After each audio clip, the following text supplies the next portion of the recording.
여러분 반갑습니다. 오늘 용액 농도 파트 문제 가져왔고요. 바로 풀어보겠습니다. 1몰 농도 A 수용액을 준비하고 그 중에 Xml를 취해서 일부를 취한 거니까 여전히 농도는 1이겠죠. 100ml 부피 플라스크에 넣고 물을 가해서 A몰 농도 수용액 1을 만들었다.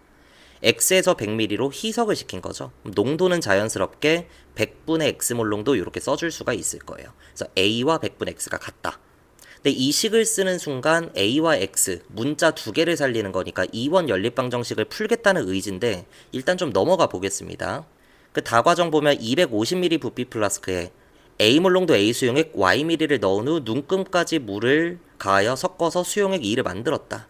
근데 그렇게 만들고 보니까 농도가 5분의 1배가 됐다는 거죠. 희석을 시키고 나서 농도가 5배 연해졌다는 건 부피가 5배 됐음을 알려주는 거고 결국 y가 50이었다라고 하는 걸 이렇게 찾아줄 수 있을 거예요. 오케이, 흐름 좋습니다. 500ml 부피 플라스크에 수용액 1과 2를 혼합한 용액에 A 용지를 모두 녹이고 물을 넣어서 수용액 3을 만들었을 때 최종적으로 만든 게 0.1몰 농도 500ml면요. 그 안에 용질이 50ml 들어있다는 겁니다. 근데 지금 용질까지 첨가하고 있는데 오타가 좀 있네요. 화학 식량이 100이고 0.1xg이니까 100x mg이라고 써줄 수 있고 화학 식량이 100이니까 결국 이게 x mmol이구나. 결국 용질을 x개만큼 첨가했다는 뜻입니다. 그럼 기존의 용질에 x를 더한 값이 50이다 라고 써줄 건데 수용액 1에 존재하는 건 A몰 농도 100ml니까 이걸 살리면 100A 더하기 수용액 2는 A몰 농도 50ml를 넣었으니까 50A 더하기 x개가 추가가 된 게 50이답니다. 그럼 초기 조건에 생각했던 a와 x 관련된 식을 꺼내서 연립방정식을 풀 수가 있겠죠.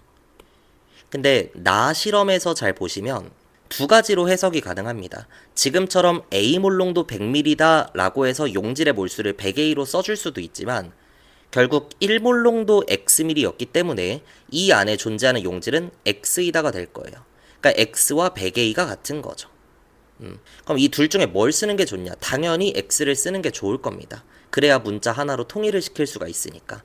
결국 초기에 존재하는 용질 X에서가 될 거고 A몰 농도 100ml를 만들었는데 그 중에 50ml 절반을 뜨는 거니까 용질도 절반만큼 있겠죠.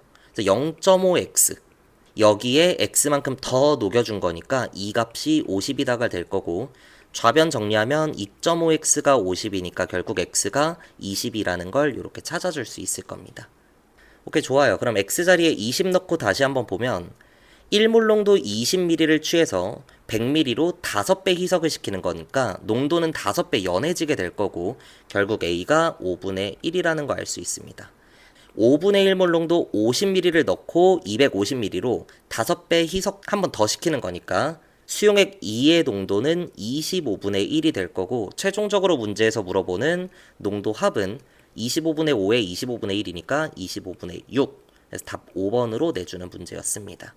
오케이, 그래서 농도 문제는 이런 방식으로 용질의 몰수를 활용해서 푸는 게 좋은데 이걸 풀어가는 과정에서도 연립방정식을 하지 않고 최대한 하나의 문자로 통일시키는 어떤 방식이 있을 거니까 그런 관점에서 다시 한번 좀 정리해 보시고 오케이. 저는 또 그럼 내일 영상 준비하러 가보겠습니다.